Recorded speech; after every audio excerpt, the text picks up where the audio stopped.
Hello students, आप सभी का मेरे यूट्यूब चैनल फील्ड मैथमेटिक्स में स्वागत है। हम लोग यहाँ पे जो एयरफोर्स नेवी के लिए और एनडीए के लिए जो कर रहे हैं, जो भी नए व्यूवर्स हैं उनको मैं बता दूँ एक बार कि ये चैनल जो है मैंने डिफेंस के एग्जाम्स के लिए बनाया है मेनली। तो उसमें अपन एनडीए नेवी एयरफोर्स का अपने टेक्निकल मैथ्स होती है जो 11th-12th वाला पोर्शन है सारा, और नॉन टेक्निकल मैथ्स जिसे कहते हैं अपन जो 10th लेवल तक होती है, जो वाई ग्रुप वाले एग्जाम में है और एमआर वगैरह के जीडी जो होता है अपना उस वाले एग्जाम्स में जो आता है। तो उन एग्जाम्स में जहाँ पे नॉन टेक्निकल मैथ्स आती है उसके लिए भी हमने यहाँ पे साथ में इसी में इंक्लूड करके हमने चैनल बनाया है। तो अगर मैं टेक्निकल मैथ्स की बात करता हूँ एनडीए नेवी एक्स ग्रुप के लिए, तो 11th-12th वाले पोर्शन में हम 5 चैप्टर्स कर चुके हैं। अभी ये 6th चैप्टर चल रहा है। तो जो भी नए व्यूवर्स हैं या जो भी फर्स्ट टाइम इसको देख रहे हैं वो पहले वाले जो भी चैप्टर्स कंप्लीट हो गए उनको भी देखें और चैनल को लाइक और सब्सक्राइब जरूर करें और इसको आगे से आगे फॉरवर्ड करें। तो देखो आगे अपना मैट्रिक्स चल रहा था, मैट्रिक्स का बेसिक पार्ट हमने किया है, उसके आगे मैं स्टार्ट कर रहा हूँ। तो स्टार्ट करने से पहले जो बेसिक बात हमने की है उस पर बेस्ट क्वेश्चंस मैंने यहाँ पे लिखे हुए हैं। देखो 2 क्वेश्चन लिखे हुए हैं।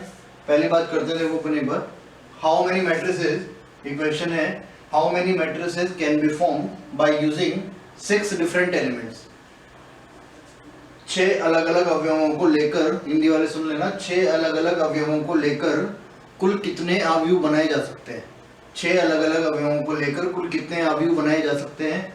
स्पेशली देख लेना, थ्योरेटिकल क्वेश्चन है, अच्छा क्वेश्चन है, इसमें बच्चे गलती करते हैं। देखो यहाँ पे क्या होता है कि अपना सबको पता है कि जो एलिमेंट्स होंगे वो m इंटू एन के बराबर होंगे, जो भी एलिमेंट्स आने वाले, और अपने को ये m इंटू एन दे रखा है 6 के बराबर। टोटल 6 एलिमेंट्स अपने को लेने मैट्रिक्स फॉर्मेशन में। m बाय n जो है ऑर्डर ऑफ मैट्रिक्स होता है। तो यहाँ पे क्या होता है कि जो मिस्टेक होती है वो ये होती है कि देखो कौन कौन सी मैट्रिक्स बन सकती है वो अपन देख सकते हैं। कौन कौन सी का मीनिंग ये है कि how many orders are possible. तो ऑर्डर्स जो है अगर मैं लिख दूं कि 1/6 की एक मैं मैट्रिक्स बना लूं, 1/6 का मतलब 1 रो 6 कॉलम हॉरिजॉन्टल मैट्रिक्स बन जाएगी। एक मैट्रिक्स बना सकते हैं 6/1 की, वर्टिकल मैट्रिक्स हो गई, 6 रोज 1 कॉलम, या फिर 2 रोज 3 कॉलम्स, या 3 रोज 2 कॉलम्स।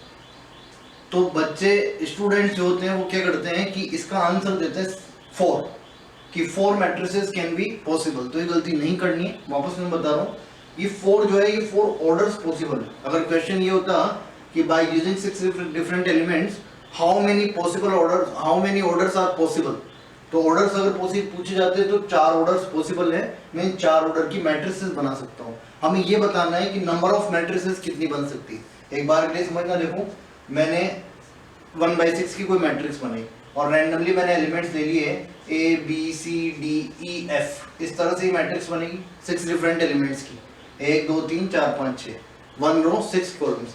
अब देखो बात ये है कि ये एक मैट्रिक्स है, लेकिन अगर मैं इसी को बी को इरेज करके यहाँ रख दूँ और इसको यहाँ रख दूँ तो ये नई मैट्रिक्स हो गई। ऐसे ही मैं इनके सारे अरेंजमेंट्स कर सकता हूँ। पीएनसी में परम्यूटेशन एंड कॉम्बिनेशन में अपन पढ़ते हैं कि अगर अलग अलग एलिमेंट्स हैं n और उनके अरेंजमेंट्स करने हैं तो टोटल अरेंजमेंट्स होते हैं n फैक्टोरियल के बराबर। तो कहने का मतलब ये है कि 1/6 तो ऑर्डर है 1, लेकिन इसके जो मैट्रिसेस पॉसिबल हैं, जितने अवयव बन सकते हैं, वो टोटल होंगे एलिमेंट्स के फैक्टोरियल के बराबर, यानी कि 6 फैक्टोरियल के बराबर। यानी कि मैं अकेली 1/6 की 6 फैक्टोरियल मैट्रिसेस 6 डिफरेंट एलिमेंट्स को लेकर बना सकता हूँ। सिमिलरली देखो 6/1 की अगर बात करोगे तो यहाँ भी टोटल 6 फैक्टोरियल मैट्रिसेस फॉर्म होगी। ऐसे यहाँ पे भी 6 फैक्टोरियल मैट्रिसेस फॉर्म हो सकती है और यहाँ पे भी 6 फैक्टोरियल मैट्रिसेस फॉर्म हो सकती है। तो टोटल जो है ये हो गया अपना, टोटल मैट्रिसेस हो गई 4 इंटू 6 फैक्टोरियल, और अपन लिख सकते हैं 4 इंटू बायनोमियल थ्योरम में बताया था मैंने 6 फैक्टोरियल हो जाएगा अपना 720। तो इनको मल्टीप्लाई कर लें तो ये आ जाएगा अपना 2880। तो टोटल इतनी मैट्रिसेस बन सकती है। तो अगर पूछा जाए how many orders are possible तो आंसर हो जाएगा 4, और अगर पूछा जाए how many matrices are possible, कितने अवयव बनाए जा सकते हैं, तो उसके लिए आंसर होगा 2880। देखो आगे नेक्स्ट,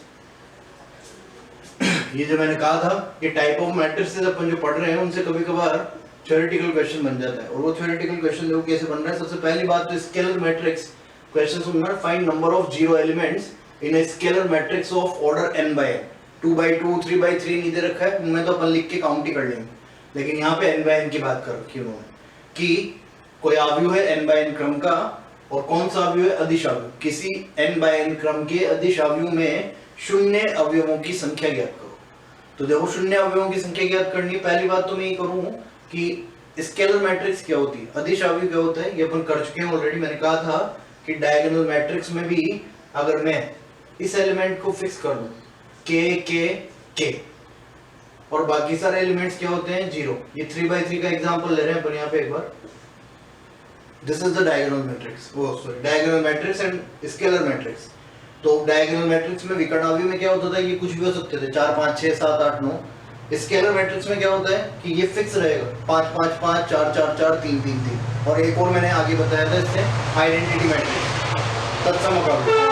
तो तत्समक आव्यूह में क्या होता है, यहाँ पे 1 1 1 फिक्स कर देते हैं, तो वो क्या कहलाता है आइडेंटिटी मैट्रिक्स। फिलहाल अपने को बात करनी स्केलर मैट्रिक्स की। तो अगर ये 3/3 होगा तो मुझे कुछ करना ही नहीं है, मैं डायरेक्ट 0 को जोड़ लूंगा, 1 2 3 4 5 6, तो 0 एलिमेंट्स हो गए, 6 0 एलिमेंट्स। लेकिन यहाँ पे n/n की बात करनी है, n/n की बात करनी है। तब देखो बात समझना, ये तो यहाँ पे ये एक क्वेश्चन नहीं है, इस क्वेश्चन के बेस पे अपन और भी बहुत क्वेश्चन मिलेंगे तुम्हें बुक्स में हो सकते हैं ऐसे। तो तुम एक बार समझना कि हम क्या करना चाहते हैं और किस तरह से इसको पकड़ेंगे क्वेश्चन। पहली बात तो ये होती है सबसे मेन बात, जैसे ये 3/3 का मैट्रिक्स है अपने पास, तो मैं तुमसे पूछूं डायगोनल की बात करेंगे तो हमेशा प्रिंसिपल डायगोनल की बात होती है, मुख्य विकर्ण की। तो मुख्य विकर्ण की बात होगी तो मुख्य विकर्ण में कितने एलिमेंट्स हैं, 3 एलिमेंट्स। ऑर्डर कितना था 3/3, तो मुख्य डायगोनल प्रिंसिपल डायगोनल में कितने एलिमेंट्स हैं, 3 एलिमेंट्स। अगर ये 2/2 का होता मैट्रिक्स तो यहाँ पे कितने एलिमेंट्स होते, 2। अगर ये 4/4 का होता तो कितने एलिमेंट्स होते, 4। अगर ये n/n का है तो डायगोनल में कितने एलिमेंट्स होंगे, n के बराबर। तो जितना ऑर्डर होगा उतने ही डायगोनल में एलिमेंट्स होंगे। सेकंड बात, स्केलर मैट्रिक्स में अपन पहली बात ये करते हैं कि केवल डायगोनल के जो एलिमेंट्स हैं वो नॉन जीरो होंगे, केवल डायगोनल के एलिमेंट्स नॉन जीरो होंगे, बाकी सारे एलिमेंट्स क्या होंगे, जीरो। तो देखो यहाँ से क्या कर लूं मैं, मुझे ये पता चल गया कि नॉन जीरो एलिमेंट्स कितने, अशून्य अवयव कितने, और मुझे ये पता करना है कि कुल जीरो अवयव कितने हैं। और ये बात हमें पता चल चुकी है कि इसमें केवल ये अवयव ही अशून्य होंगे, नॉन जीरो एलिमेंट्स केवल डायगोनल वाले ही होंगे, इसके अलावा जो भी एलिमेंट्स होंगे वो सारे एलिमेंट्स जीरो होंगे। तो देखो मैं क्या कर सकता हूँ, मुझे ये जरूर पता है कि अगर n/n इसका ऑर्डर है तो इसमें टोटल नंबर ऑफ एलिमेंट्स कितने होने वाले मैट्रिक्स में ये करके आए हैं अपन अच्छे से। अगर इसका ऑर्डर n/n है तो टोटल एलिमेंट्स कितने होंगे, n², n × n। जैसे ये 3/3 का है तो टोटल एलिमेंट्स कितने हैं, 9। तो इसमें टोटल एलिमेंट्स कितने होने वाले हैं, n²। ये टोटल एलिमेंट्स हैं, इन टोटल एलिमेंट्स में से मैं नॉन जीरो एलिमेंट्स बाहर निकाल दूं। भाई दो ही तरह के एलिमेंट है, या तो जीरो है या फिर नॉन जीरो है। तो मैं क्या कर दूं, टोटल में से जीरो नॉन जीरो एलिमेंट्स बाहर निकाल दूं। नॉन जीरो एलिमेंट्स कितने होंगे, डायगोनल के बराबर। तो डायगोनल में कितने एलिमेंट्स, n के बराबर, यानी कि n² - n अगर मैं लिखता हूं तो n × n - 1 ये सारे जीरो की संख्या होगी। वेरीफाई कर सकते हैं, मेरे पास एग्जांपल है 3/3 का। अगर मैं यहाँ 3 लिख दूं, n की वैल्यू 3 हो गई, तो 3 × 3 - 1 दैट इज 6। और ये हम कह सकते हैं, देख सकते हैं 1 2 3 4 5 6। अगर 2/2 का होता तो क्या लिखते हैं, इनकी जगह 2, तो 2 × 2 - 1 = 2। देख लो ये 2/2 का मैट्रिक्स है अपना, इसमें जीरो एलिमेंट्स कितने हैं, 2। तो अपन क्या कर लेंगे, जनरलाइज कर लिया अपन ने कि अगर ऑर्डर जो है n है तो इस स्केलर मैट्रिक्स में जीरो एलिमेंट्स कितने होंगे, n × n - 1, और नॉन जीरो एलिमेंट्स कितने होंगे, n के बराबर। ध्यान से देख लेना, स्क्रीनशॉट ले लो, एक बार नोट कर लो यहाँ, तो फिर आगे देखते हैं।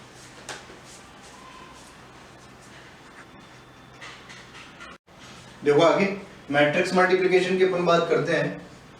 मैंने कहा है जैसे अपन दोनों मिक्स करते हुए चलेंगे, थ्योरी प्लस क्वेश्चंस। तो यहाँ पे मैट्रिक्स मल्टीप्लिकेशन में ज्यादा कोई इशू नहीं है, बहुत बड़ी बात नहीं है।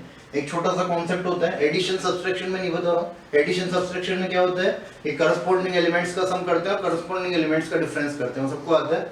मैट्रिक्स मल्टीप्लिकेशन में भी कोई बड़ा ऐसा इशू नहीं है, बस यहाँ पे एक बात ध्यान रखनी होती है अपने को कि कोई मैट्रिक्स है A जिसका ऑर्डर है m/n, और एक दूसरी मैट्रिक्स में ले लेता हूँ B और उसका ऑर्डर है अपने पास, सपोज करो उसका ऑर्डर है अपने पास p/q, और मैं इंटरेस्टेड हूँ मैट्रिक्स मल्टीप्लिकेशन में, यानी कि मैं फाइंड करना चाहता हूँ a × b।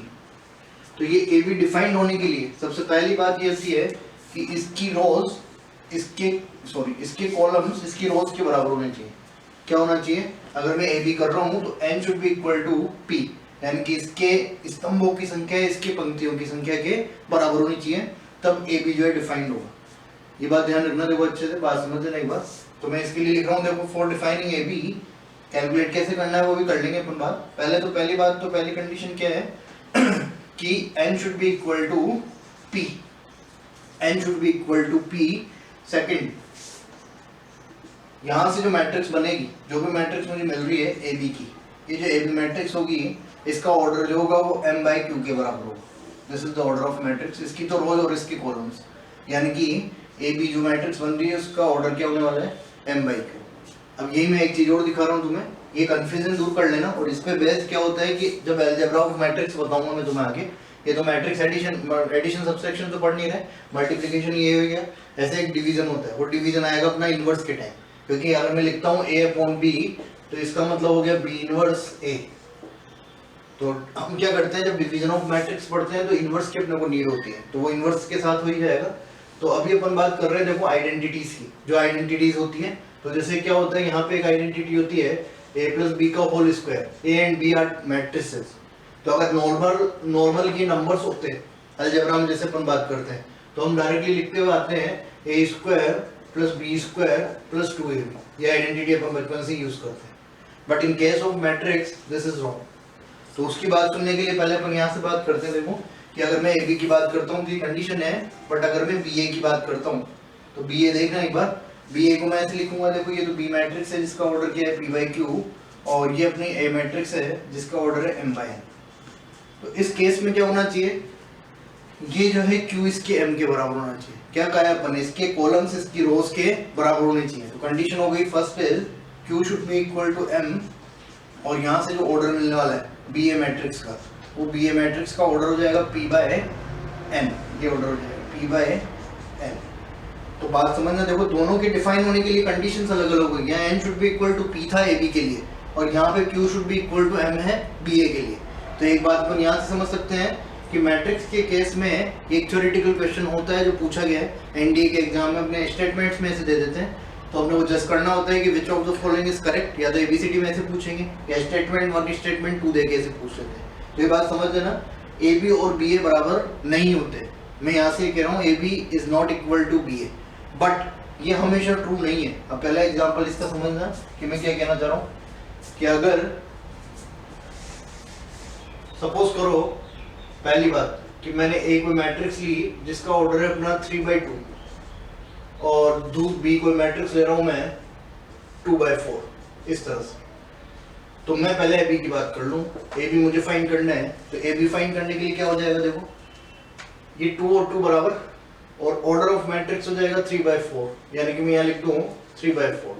तो ये डिफाइंड है और ऑर्डर क्या आने वाला है 3/4 आएगा। सिमिलरली अगर बी ए की बात करते हो तो बी ए के केस में देखो यहाँ से ये 4 जो है ये बी आगे आएगा, जैसे वहां लिखा है ये 4 जो है वो इसके 3 के बराबर होना चाहिए। ये जो कह रहे हैं अपन इसके कॉलम्स इसकी रोज के बराबर होनी चाहिए 4b है क्या बराबर, 4 इज नॉट इक्वल टू 3। तो अभी तो बराबर होना तो दूर की बात है, A B is equal to B A ये तो होना दूर की बात है, अभी तो हम बी ए फाइंड ही नहीं कर सकते हैं। Is not defined, is not defined ये परिभाषित ही नहीं होगा। तो मैट्रिक खत्म हो गया, बराबर तो दूर की बात है, अभी तो डिफाइंड ही नहीं। तो ये ध्यान रखोगे। लेकिन अब बात जो मैं कहने वाला हूँ सुनना, मैथमेटिकली जब भी मैट्रिक्स की बात होगी तो अपन ये मान के चलते हैं कि A B is not equal to B A B is not equal to B A. अच्छे सुन लेने पर जहां भी मैट्रिक्स में हमने वो जरूरत पड़ेगी मैथमेटिकली अप्रोच में, वहां पे हम यही मान के चलेंगे A B is not equal to B A until और unless it is not given. तो अगर गिवन नहीं है तो हम यही मान के चलेंगे। बट एक क्वेश्चन बनता है यहाँ से थ्योरेटिकल, जिसके बाद मैं बता रहा हूँ कि A B is equal to B A, for A B is equal to B A which of the following is true. तो यहाँ लिखा होता है ऑलवेज ट्रू, समटाइम्स ऐसे लिखा होता है always true, always false, option C sometimes A B is equal to B A and sometimes A B is not equal to B A, और नन ऑफ दीज। 4 ऑप्शन में बता चुका हूँ। कभी कभी ए बी बी ए के बराबर होता है, कभी भी बराबर नहीं होता है, हमेशा बराबर होता है, और इनमें से कोई नहीं। तो बात देखना एक बार, ये तो अपन ने लिखा है नॉट डिफाइंड वाला केस। अब एक केस में बता रहा हूँ कि सपोज करो स्क्वायर मैट्रिक्स में ले लेता हूँ, ए मैंने मैट्रिक्स ली है 2/2 की, और बी को मैंने मैट्रिक्स ले ली है वो भी मैं ले रहा हूँ देखो 2/2 की। तो ये अपने डायरेक्टली दिख रहा है कि इस केस में ए बी और बी ए दोनों डिफाइंड है, और दोनों का ऑर्डर जो आने वाला है वो 2/2 ही आएगा। तो ये भी डिफाइंड और ये भी डिफाइंड। अभी डिफाइंड हुआ है, वापस सुन लेना बात, अभी भी डिफाइंड हुआ है, जरूरी नहीं है, अभी मैं नहीं कह रहा कि अभी भी ए बी और बी ए दोनों बराबर है, हो सकता है अलग अलग भी आ जाए, हो सकता है एक भी आ जाए। अभी बस केवल ये बात कर रहे हैं अपन कि इस केस में ए बी भी डिफाइंड है और बी ए भी डिफाइंड है, दोनों चीजें डिफाइंड है। तो क्या होता है कि कई बार जैसे एक मैं नॉर्मल मैट्रिक्स ले लूँ, आइडेंटिटी मैट्रिक्स, जैसे कि मैट्रिक्स में ले लूँ 1 0 0 1 और इधर भी मैट्रिक्स ले ली 1 0 0 1, ए और बी, ये ए मैट्रिक्स मान लो और ये बी मैट्रिक्स मान लो सपोज करो। तो जब ए बी और बी ए निकालोगे इस केस में दोनों बराबर आएंगे, लेकिन हो सकता है किसी और मैट्रिक्स के लिए भी ए बी और बी ए दोनों बराबर आ जाए, और हो सकता है डिफाइंड होने के बावजूद भी दोनों बराबर नहीं है। तो सारे केसेस हैं, तो अपन पहली बात ये लिख देंगे यहाँ से, तुम्हें जो मतलब है वो सीधी सी कहानी है कि तुम अगर इस टाइप का क्वेश्चन कहीं दिखता है तो उसका आंसर दोगे sometimes A B is equal to B A and sometimes A B is not equal to B A. कभी कभी ए बी बराबर बी ए होगा तथा कभी कभी ए बी बराबर बी ए नहीं होगा। तो दोनों बात अपन यहाँ से कर चुके हैं कि ए बी बराबर बी ए हो भी सकता है और ए बी बराबर बी ए नहीं भी हो सकता है, तो ये बात ध्यान रखोगे स्पेशली। अब देखो बात क्या है, यहाँ तक की बात अपन ने कर ली। अब मैट्रिक्स मल्टीप्लिकेशन जो है बहुत इजी बात है, आता है सब लोगों को, 12th में अच्छे से किया हुआ है, फिर भी मैं एक बार दिखा देता हूँ कि कैसे करते हैं अपन। देखो इसको एक बार वीडियो को पॉज करके पहले वाला स्क्रीनशॉट ले लेना जहाँ पे भी रुका था, तो एक बार देखो। अगर मैट्रिक्स मल्टीप्लिकेशन की बात करते हैं तो मैं एक नॉर्मल एग्जांपल ले रहा हूँ क्योंकि अपने को आता ही 2 3 4 5, और मैं यहाँ बी कोई मैट्रिक्स लेता हूँ लाइक 1 0 0 इस तरह से।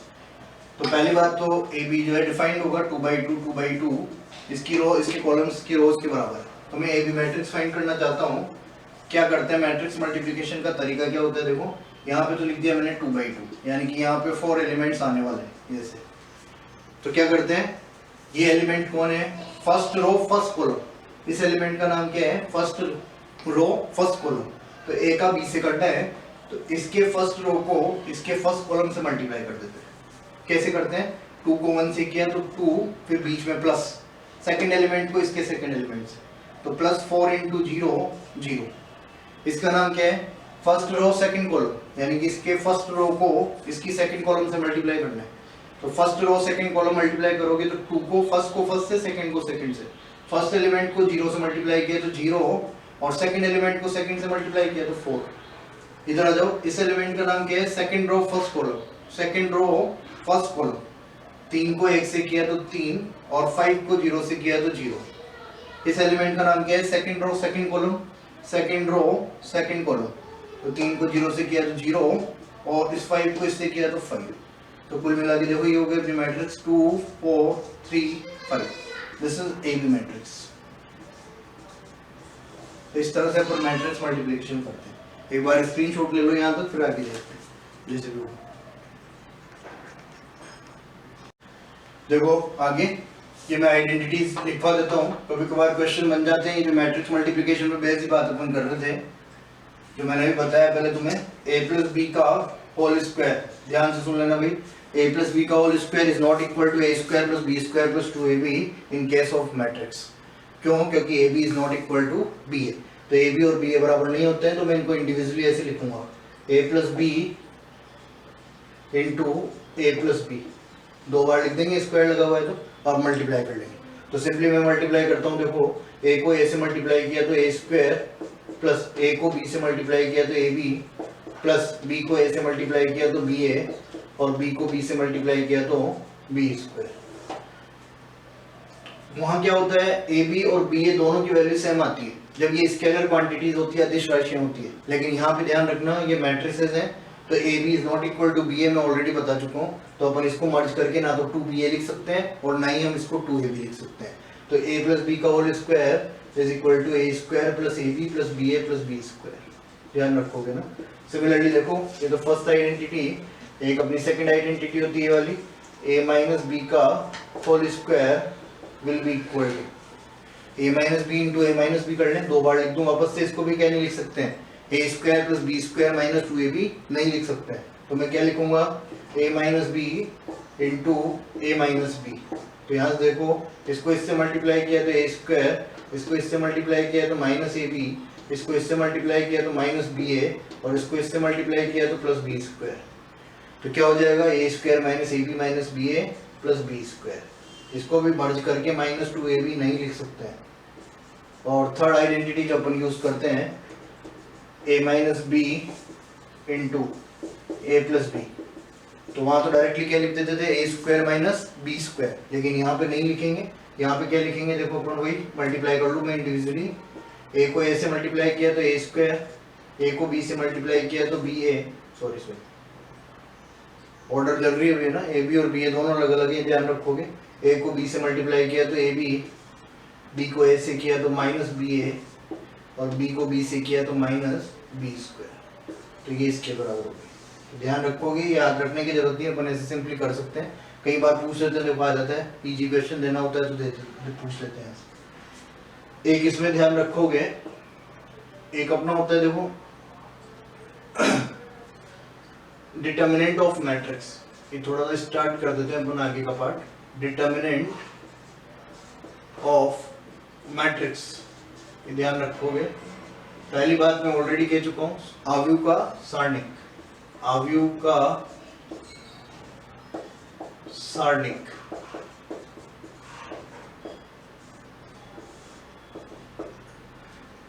देखो बात सुनो एक वर्डन से, क्या होता है यहाँ पे कि मैंने पहले ही कहा है कि मैट्रिक्स जो होती है उसका अगर मैं डिटर्मिनेंट फॉर्म करना चाहता हूँ तो matrix should be square matrix.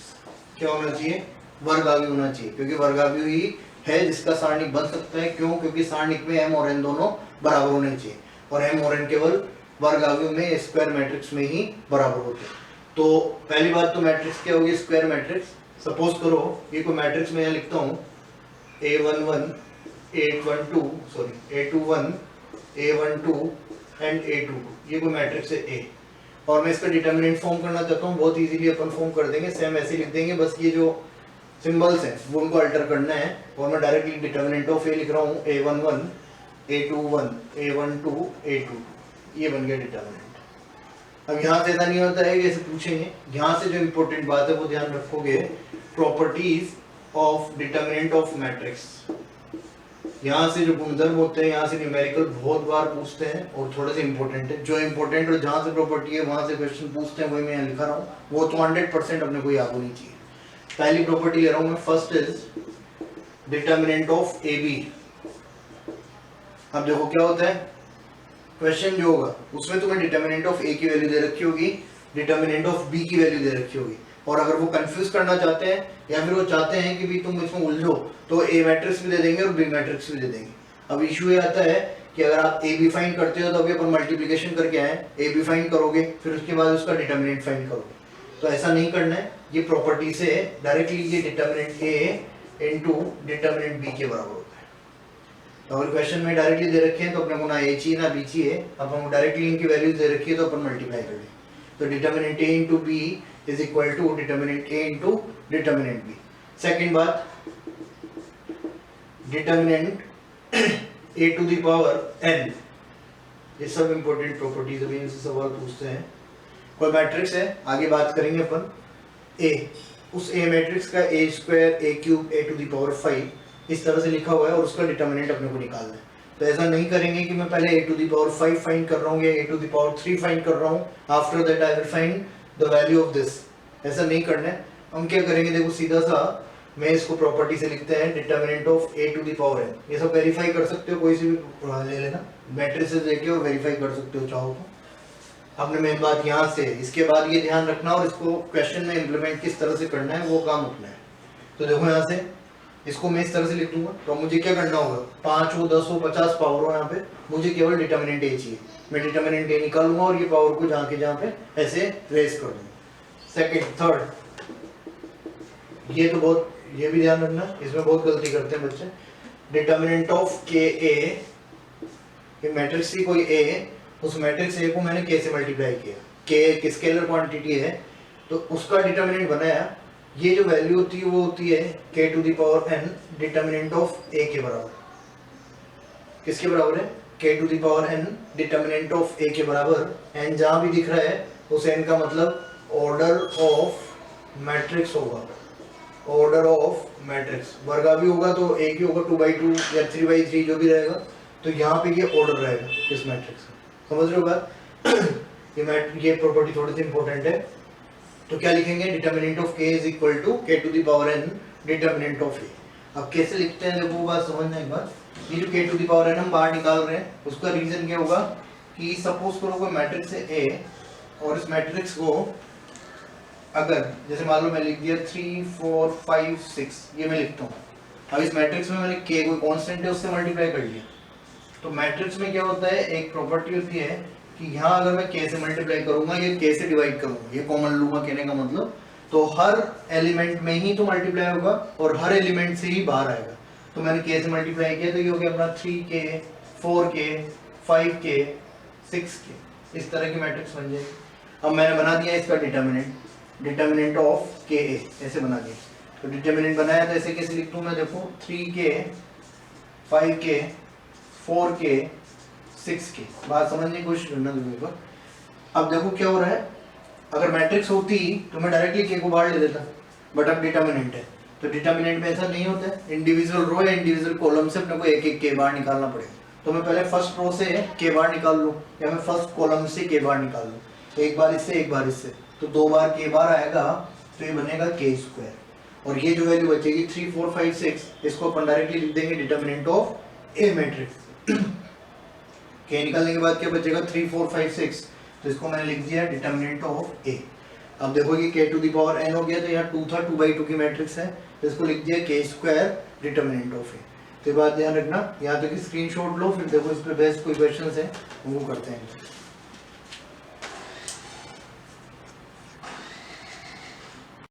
देखो आगे ये जो प्रॉपर्टीज अपन ने लिखी है, तीनों क्वेश्चन से इंपॉर्टेंट है, ध्यान रखना। देखो एक बार तो ये प्रॉपर्टी पे किस तरह से क्वेश्चन पूछते हैं वो ध्यान रखो। देखो कैसे क्या क्या क्या है क्वेश्चन में, if a and b are matrices of order 3/3 and determinant of a is equal to this and determinant of b is equal to this, then find determinant of 3ab। देखो ये बात समझ लो, हिंदी वाले देख लेना। यदि a तथा b 3/3 क्रम के दो अवयव हैं, सारणिक a का मान -1, सारणिक b का मान 3 हो, तो सारणिक 3ab का मान क्या होगा, ये अपने को फाइंड करना है। फर्स्ट बात मैंने बताया ऑलरेडी, 3ab, ये 3 जो बाहर निकालोगे स्केलर, वो विद ऑर्डर बाहर आएगा 3 टू द पावर n अपने को ऑलरेडी दे रखा है क्वेश्चन में 3, तो ये 3 बाहर निकाल रहा हूं मैं, तो ये बाहर होगा 3 टू द पावर 3, इस तरह से। और अपना बचा है determinant of a into b। अब वापस से first property determinant a into b को मैंने क्या बताया तुम्हें, ये 3 टू द पावर 3 तो हो गया अपना 27, ये तो 27 हो गया, इंटू इसको क्या लिखना है, determinant a into determinant b। ये दोनों वैल्यूज अपने क्वेश्चन में ऑलरेडी गिवन है। क्वेश्चन खत्म हो गया। देखो 27 इंटू डिटर्मिनेंट a की वैल्यू -1 और डिटर्मिनेंट b की वैल्यू 3, तो 27 multiply by 3 minus of 81, this is the answer. तो बस प्रॉपर्टी यूज करनी, बाकी क्वेश्चन में कुछ भी नहीं है। नेक्स्ट क्वेश्चन देखो एक बार और, a matrix of order 3/3 having value 5, matrix जो है एक अवयव है 3/3 क्रम का जिसका मान 5 है। ऑब्वियस सी बात है, मैंने क्या बताया था, matrix is an arrangement while determinant is a value. तो वैल्यू का मतलब क्या हो गया कि इसके सारणिक का मान किसके बराबर है, 5 के। If every element of matrix या every element is multiplied by 2, then find matrix determinant of 2a। वही बात हो गई, यदि प्रत्येक अवयव को 2 से गुणा कर दिया जाए तो इसका मान अपने को फाइंड करना है। तो वापस बहुत इजी बात है, देखो अपने पता है मैट्रिक्स का ऑर्डर क्या है 3/3, तो इससे बाहर पहले तो 2 निकाल लूं मैं, 2 बाहर निकाला तो 2 टू द पावर 3 बाहर निकलेगा। बचेगा क्या, डिटर्मिनेंट a, और डिटर्मिनेंट a की वैल्यू अपने क्वेश्चन में दे रखी है 5 के बराबर, तो मैं यहाँ लिख देता हूँ 2 टू द पावर 3, तो मतलब 8, और डिटर्मिनेंट a की वैल्यू 5, 8 5 40, तो दिस इज द आंसर। इधर आ जाओ, जो अपन ने एक पढ़ा है, ये तो इंग्लिश हिंदी वही न्यूमेरिकल लिखा हुआ है, a की वैल्यू दे रखी है अल्फा है, ये 2 2 है, और अपने क्वेश्चन में गिवन है कि इसकी वैल्यू इसके बराबर है, तो अपने को ही बताना है अल्फा किसके बराबर होगा। अभी भी एक प्रॉपर्टी लिख के आए, क्या बताया मैंने, determinant of a to the power n, इसको मैं लिख सकता हूँ डिटर्मिनेंट ऑफ a की लिख सकते हैं।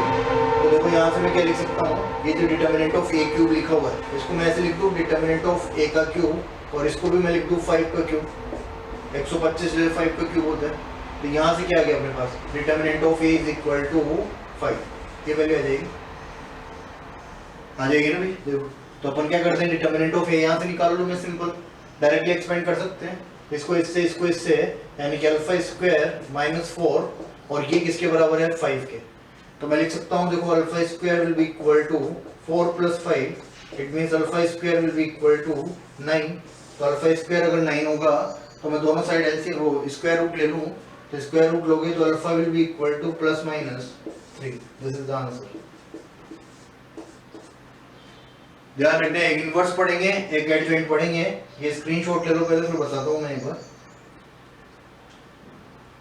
देखो अभी अपन और भी बहुत कुछ बातें बची हैं, तो अभी तो स्टार्ट हुआ है, सेकंड पार्ट ही लिया आज अपन ने।